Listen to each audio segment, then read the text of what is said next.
आदाब नाजरीन, आप देख रहे हैं गुलिस्तान न्यूज़। लद्दाख से लद्दाख की खबरों को लेकर मैं फिर से एक बार हुसैन खालू आप लोगों की खिदमत में हाजिर। हमेशा हमारा यही कोशिश रहता है कि खित्ते लद्दाख में बिलखुसूस लेह और कारगिल डिस्ट्रिक्ट में जितने भी सोशल, पॉलिटिकल और रिलीजियस इवेंट्स या प्रोग्राम्स होते हैं, इसी नशरियात के थ्रू, लाइव स्ट्रीम के थ्रू, हमारे टेलीविज़न के थ्रू आप तक पहुँचाने की हम भरपूर कोशिश करते हैं। साथ ही साथ यूटी लेवल के या LHDC council Kargil Ladakh level के या डिस्ट्रिक्ट एडमिनिस्ट्रेशन लेवल के कोई भी इवेंट या फंक्शन हो, वो भी आप तक पहुंचाने की हम कोशिश करते हैं इसी मीडियम से। और साथ ही साथ हमारा ये भी हमेशा कोशिश रहता है कि जितने भी पब्लिक इश्यूज़ हो, ग्रेवेंसेस हो, दूर दराज इलाके में हमारे मुख्तलिफ ब्लॉक्स में उनकी भी ग्रेवेंसेस इश्यूज़ आप तक पहुंचाने की हम कोशिश करते हैं और उनकी आवाज़ भी आला हुक्काम तक हम पहुंचाने की कोशिश करते हैं। और साथ ही साथ एक्सपर्ट्स बुला के इंटरव्यू के माध्यम से उनकी भी राय आप तक पहुंचाने की हम कोशिश करते हैं। तो आप लोगों को ज़्यादा वक्त ना ज़ाया करते हुए आज मैंने फिर से एक बार एक शख्सियत को मैंने दावत दी है, तारुफ के मोहताज ने। जनाब नासिर शबानी साहब आज हमारे साथ जुड़ेंगे, डिस्कस करेंगे ओवरऑल एजुकेशन के हवाले से। और साथ ही साथ नासिर साहब की अगर हम इंट्रोडक्शन हम करें तो इंचार्ज प्रिंसिपल है गवर्नमेंट मॉडल डिग्री कॉलेज जमस्कार के, और साथ ही साथ सेक्रेटरी भी है Suru valley public higher secondary school Kargil के।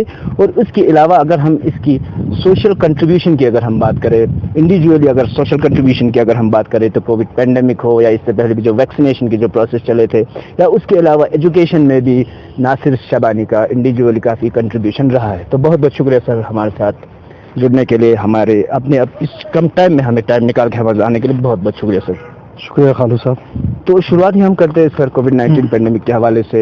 काफ़ी इफेक्ट पड़ा सर हमारे स्टूडेंट्स पे, बिलखुसूस खत्ते लद्दाख की बात करें, डिस्ट्रिक्ट लेवल करगिल की बात करें, एजुकेशन पे काफ़ी असरात हुआ सर। तो ऑनलाइन कुछ जगहों पे तो ऑनलाइन एजुकेशन का सिस्टम भी था, और कुछ हमारे कुछ ऐसे रिमोट एरियाज है सर जिसमें काफ़ी इफेक्ट पड़ा सर। बच्चे फिर भी जो रिसेंट रिजल्ट निकले, काफ़ी अच्छे रिजल्ट हमें देखने को मिले। तो ओवरऑल इस पेंडेमिक और इस एजुकेशन सिस्टम को आप किस तरह देखते हो सर, बिलखुसूस अगर हम कोविड पेंडेमिक की अगर हम बात करें? खालू साहब, ये कोविड का जो फिनोमिना था, इससे पहले 19वीं सेंचुरी में भी इस तरह के पेंडेमिक्स जो है वो वर्ल्ड ओवर अफेक्ट हुआ है। लेकिन वो ज़माना था जहाँ पर एक आइसोलेशन था, मीडिया का इतना ज़्यादा रोल नहीं था और कम्युनिकेशन इतना अवेलेबल नहीं था उस ज़माने में। तो इस बार जो कोविड-19 जो आया है, इसने पूरी तरह से पूरे वर्ल्ड को इफ़ेक्ट किया। बिल्कुल। लेकिन साथ साथ में अफेक्ट करने के साथ साथ हमने ये देखा कि पूरी दुनिया जो है इस पेंडेमिक से अवेयर भी रहा। इकोनॉमिक इसका इफेक्ट बहुत ज़्यादा था, कंट्रीज़ के GDPs के ऊपर असर पड़ा, इंपोर्ट एक्सपोर्ट और जो बिज़नेस है वो बहुत ज़्यादा इफेक्ट हुआ। उसी तरह से हर सेक्टर को, चाहे वो सर्विस सेक्टर हो, चाहे वो टर्शरी सेक्टर हो, इंडस्ट्रीज़ हो, बिल्कुल कॉमर्स हो, ट्रेड हो, ये सब के ऊपर इसका बहुत ही बुरा इम्पैक्ट पड़ा। और अब जितने भी कंट्रीज़ है वो अपने इकोनॉमी को रिवाइव करने की कोशिश कर रहे हैं। और ये एक ऐसा फिनोमेना है जिसको दुनिया जो है वो बहुत देर तक बुला भी नहीं सकती है, और इसने बहुत सारे डायनेमिक्स को भी अब चेंज कर दिया। जैसे हम देखते हैं कि वर्क कल्चर पूरी तरह से अफेक्ट हुआ और उसको चेंज भी किया है। नए इनोवेशंस, नए डेवलपमेंट हर एक इंडस्ट्रीज़ में हमको देखने के लिए मिला। और अब आहिस्ता आहिस्ता ये भी दिखाई दे रहा है कि जो इंडस्ट्रीज़ जॉब कट करके अपने प्रॉफिटेबिलिटी को बढ़ाने की कोशिश कर रहे थे, अब उन्होंने देखा कि वर्क प्लेस चेंज करके हम अपने कॉस्ट को कम कर सकते हैं। बिल्कुल। तो चाहे वो प्राइवेट सेक्टर में हो, चाहे गवर्नमेंट सेक्टर में हो, गवर्नमेंट में भी आज आप देखते हैं कि बहुत सारे मीटिंग्स जो है वो ऑनलाइन कंडक्ट होते हैं। पहले कॉन्फ्रेंस होते हैं, सेमिनार्स होते हैं, हमारे यूनिवर्सिटी लेवल पे, कॉलेजेस लेवल पे आज रिफ्रेशर प्रोग्राम्स जो है वो सारे के सारे ऑनलाइन हो रहे हैं। तो इसका भी बेनिफिट हुआ, इससे बहुत ज़्यादा जो है वो कॉस्ट डिडक्शन हुआ, बहुत सारी चीज़ों में गवर्नमेंट एक्सपेंडिचर में भी कॉस्ट डिडक्शन हुआ। लेकिन हर इंडस्ट्री जो है वो किसी न किसी तरह से फंक्शन करने लगा। लेकिन हमने देखा कि तकरीबन मार्च से लेकर अब तक जो सबसे ज़्यादा अफेक्ट हुआ वो एजुकेशन सेक्टर अफेक्ट हुआ। चाहे वो प्राइमरी एजुकेशन हो, स्कूल एजुकेशन हो या हायर एजुकेशन हो, इसके ऊपर बहुत ज़्यादा इम्पैक्ट पड़ा। क्योंकि एजुकेशन में, टीचिंग में ये इंटरपर्सनल रिलेशनशिप जो है वो बहुत ही इम्पॉर्टेंट है। और एजुकेशन जो है वो तभी एक इफ़ेक्टिव होता है जब हम ऑफलाइन में मोड में अपने स्टूडेंट्स को पढ़ाते हैं, उनका अटेंशन जो है वो हम सीख कर पाते हैं, उनके क्वेरीज जो है उसको उसी वक्त पे हम आंसर कर पाते हैं, वो चीज़ें जो है हमें ऑनलाइन एजुकेशन में देखने को नहीं मिला। फिर भी दुनिया में कुछ हद तक इसको कोप अप किया गया, लेकिन हमारा जो लद्दाख रीजन है, क्योंकि हम जानते हैं कि कम्युनिकेशन और इंटरनेट कनेक्टिविटी जो है वो उस तरह से नहीं है जिस तरह से बड़े सिटीज़ में होते हैं या डेवलप्ड कंट्रीज़ में होते हैं। आहिस्ता आहिस्ता ये चीज़ें एक्सपांड हो रही है, तो हमारा रीजन इस चीज़ के लिए, ऑनलाइन एजुकेशन के लिए तैयार नहीं था। अब हम देखते हैं कि करगिल टाउन में भी इतनी अच्छी कनेक्टिविटी नहीं रहती थी, तो रिमोट एरियाज़ में, रूरल एरियाज़ में स्टूडेंट्स बहुत ज़्यादा अफेक्ट हुए। ओवरऑल हम ये देखते हैं कि इवन जब अब नॉर्मल स्कूलिंग स्टार्ट हुआ है, तो मैं टीचर से, अपने फैकल्टी से भी मैं फीडबैक लेता हूँ, तो हर किसी का एक यूनानिमस एक व्यू ये आ रहा है कि ऑनलाइन एजुकेशन इतना इफेक्टिव नहीं रहा। हमारे कुछ टीचर बता रहे थे कि उन्होंने छोटे बच्चों को कहा, बहुत ही इनोवेटिव तरीके से उन्होंने पढ़ाने की कोशिश की है, व्हाट्सएप पे वीडियो भी अपलोड किया। तो कल बच्चों से पूछ रहे हैं कि भाई आपने ये वीडियो देखा था, ये लेसन के बारे में हमने वीडियो दिया था, तो उनका कहना ये है कि हमारे फादर कभी कभी हमें दिखाते थे मोबाइल। तो एक ये रीज़न रहा कि पेरेंट्स इतनी तरीके से डिवोट नहीं कर पाए, अपने आप को डेडिकेट नहीं कर पाए, क्योंकि इसमें पेरेंट्स का रोल बहुत ज़्यादा इम्पोर्टेंट था। टीचर एक ऑनलाइन क्लास जो है वो कंडक्ट कर रही है, लेकिन साथ साथ में पेरेंट्स की रिस्पॉन्सिबिलिटी बहुत ज़्यादा बढ़ जाता था। पेरेंट्स को अपने साथ बच्चों को बिठाना था और एक तरह से उनको मेंटर करना था। वो चीज़ हमें करगिल के अंदर ख़ास करके हमारे इलाकों में दिखाई नहीं दिया। शाबानी साहब, मेन हमारा जो डिस्कशन था आज ज़ंस्कार डिग्री कॉलेज को लेके था, तो मैंने मुनासिब समझा कि इससे पहले कोविड-19 के हवाले से जो हमारे स्टूडेंट इस साल सफ़र हुए, जैसे आपने फरमाया कि कई लोगों ने बेनिफिट ली ऑनलाइन एजुकेशन की, कई लोगों ने इसके बेनिफिट नहीं ली, क्योंकि इसमें आपने ये भी फरमाया कि इसमें पेरेंट्स का काफ़ी रोल है ऑनलाइन स्टडी के वक्त कि जब बच्चे ऑनलाइन स्टडी कर रहे हो तो पेरेंट्स साथ में बैठे और पेरेंट्स भी उससे समझाए कि ये है। तो अगर हम गवर्नमेंट डिग्री कॉलेज ज़ंस्कार की अगर हम बात करें, सर आप एज प्रिंसिपल भी हो वहाँ, तो थोड़ा बहुत ब्रीफ करोगे हमारे व्यूअर्स को, क्योंकि ज़ंस्कार जो है एक पिछड़ा हुआ इलाका है सर, काफ़ी रिमोट एरिया है, उनके भी काफ़ी इश्यूज़ है सर, उनके भी डिस्ट्रिक्ट स्टेटस के हवाले से भी काफ़ी उनकी डिमांड रहा है, तो उन्हें भी काफ़ी एजुकेशन के हवाले से अगर हम बात करें तो काफ़ी मुश्किलों का सामना करना पड़ रहा है। तो बिलखुसूस उसमें अगर हम गवर्नमेंट डिग्री कॉलेज को आप इसे मॉनिटर कर रहे हो सर, आप इंचार्ज प्रिंसिपल भी हो, थोड़ा बहुत ब्रीफ करोगे हमारे व्यूअर्स को, staff position, status of student enrolment, infrastructure development और अदर रिलेटेड इश्यूज जो आपको ज़ंस्कार डिग्री कॉलेज में देखने को मिले, क्योंकि आप इससे पहले ज़ंस्कार से ही आप रिसेंटली आप ज़ंस्कार से ही आए। जी, डिग्री कॉलेज ज़ंस्कार जो है ये मॉडल डिग्री कॉलेज है। 2011 में जो अर्सवाइल जेकिन स्टेट था, तो वहाँ 22 कॉलेजेस जो है वो बैकवर्ड एरियाज में एस्टैब्लिश्ड हुए थे, जो सेंट्रल स्पॉन्सर्ड स्कीम के अंडर था। उसमें से एक डिग्री कॉलेज ज़ंस्कार भी था। तो 2013 से हमने ज़ंस्कार कॉलेज को फंक्शनल किया। 2013 से पहला एडमिशन जो है वो 2013 में हमने स्टार्ट किया था, तकरीबन मई 2013 में। और पहले हम मेकशिफ्ट अरेंजमेंट में डिग्री कॉलेज ज़ंस्कार को चलाते थे, जिसमें हमने हायर सेकेंडरी में ज़ंस्कार कॉलेज को चलाया। फिर उसके बाद फुक्तल का जो एपिसोड हुआ उसके वजह से हमें हायर सेकेंडरी से शिफ्ट करना पड़ा और डिफरेंट लोकेशंस के ऊपर ये डिग्री कॉलेज जो है वो फंक्शन करता रहा। और पिछले साल जो है वो हमारा जो कैंपस है, 100 कनाल का कैंपस है डिग्री कॉलेज ज़ंस्कार का, उसका एकेडमिक ब्लॉक जब कंप्लीट हुआ तो हमने अपने कॉलेज को परमानेंटली जो है अपने कैंपस के अंदर शिफ्ट किया।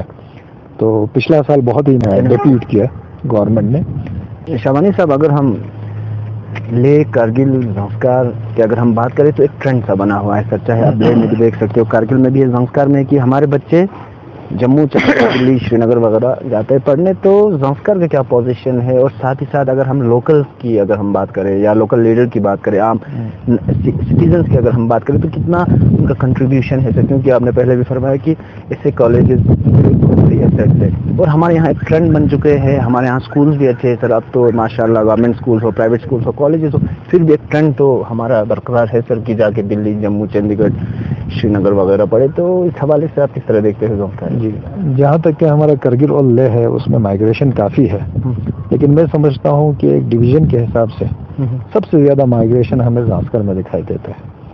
वहाँ पर स्टूडेंट रिटेन बहुत कम होते हैं। उसका भी एक रीज़न ये है कि अभी तक वो फैसिलिटीज़ वहाँ पर एजुकेशन फैसिलिटीज नहीं था। आप जम्मू में जाओगे तो आप देखोगे ज़ांस्कर के तकरीबन बहुत है, 300 स्टूडेंट्स है, चंडीगढ़ है, दिल्ली में है। बिल्कुल। तो एक तो ये माइग्रेशन का ट्रेंड जो है वो ज़ांस्कर में बहुत ज़्यादा है। अभी तक हम इसको किसी भी तरह से एक्सक्यूज नहीं बना सकते हैं, क्योंकि नेचुरली हर एक पेरेंट्स ये चाहता है कि उनका बच्चा जो है बेस्ट ऑफ द एजुकेशन हासिल करे और अच्छे कॉलेज में पढ़े, अच्छे कॉलेजेस में जाए। तो एक ये अब तक रहा है। लेकिन पिछले 1-2 साल में जब उन्होंने देखा कि एक फैसिलिटी हमारे यहाँ पर अवेलेबल हो रही है और परमानेंट फैकल्टीज भी अब वहाँ पर ऑलरेडी अपॉइंटेड है, और साथ साथ में ख़ास करके इस कॉलेज की बात है, मैं ये मतलब बता सकता हूँ कि जो फैसिलिटीज़ इस कॉलेज में अवेलेबल है और अभी ये एडमिनिस्ट्रेटिव ब्लॉक कंप्लीट होने के बाद अवेलेबल होगा, वो आपको लद्दाख रीजन इवन स्टेट में भी बहुत सारे कॉलेजेस में नहीं मिलेगा। अच्छा, जो फैसिलिटीज जो यहाँ पर हम इंट्रोड्यूस कर रहे हैं, क्योंकि हमने इनिशियली जो है कोशिश करके हमारे कॉलेज को रूसा 1.0 के अंदर हमने इसको इंक्लूड करवाया था, और उसमें हमें सेंट्रल गवर्नमेंट की तरफ से और स्टेट गवर्नमेंट का शेयर है उसमें 10% का, तो 1,96,7 लाख हमें फंड्स मिला था। और इस फंड्स में सारा का सारा ये जो था वो इंफ्रास्ट्रक्चर का फंड्स नहीं था, ये अपग्रेडेशन का फंड्स था। जैसे हमारे यहाँ पर सेपरेट गर्ल्स एंड बॉयज़ के लिए टॉयलेट ब्लॉक है, बिल्कुल, कैंटीन हमने रूसा फंड के अंदर जो है वो कंस्ट्रक्ट किया है। अपग्रेडेशन ऑफ लाइब्रेरी बहुत ही इम्पोर्टेंट है, बहुत ही सिलेक्टिवली सिंस 2013 बहुत ही सिलेक्टिवली हमने बुक्स परचेज किया है, और मैं बताऊंगा अब तक कि हमने मोर देन 50 लाख के बुक्स जो है वो परचेज किया हुआ है, और तकरीबन 8000 प्लस जो है हमारे पास बुक्स है, और बहुत अच्छे बुक्स है, स्टूडेंट्स के लिए भी है, साथ साथ में जो रिसर्च स्कॉलर्स हैं उनके लिए भी बहुत सारे बुक्स हैं हमारे पास अवेलेबल है।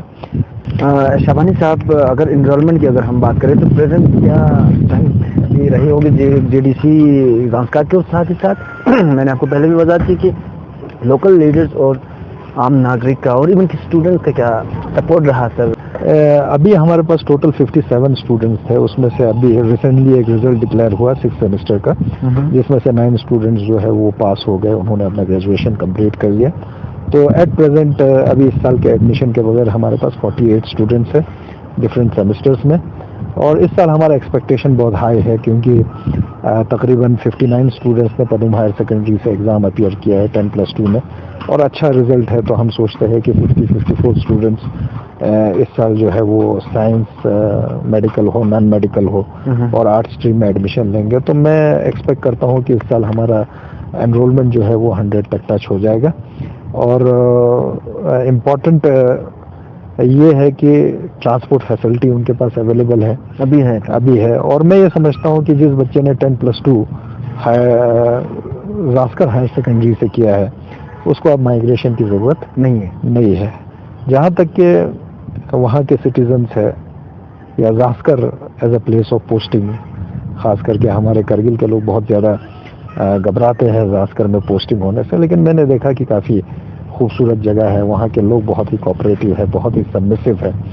आप उनके सामने सिर्फ अपॉर्चुनिटीज़ प्रोवाइड करें, वो अपॉर्चुनिटीज़ अवेल करने के लिए तैयार है।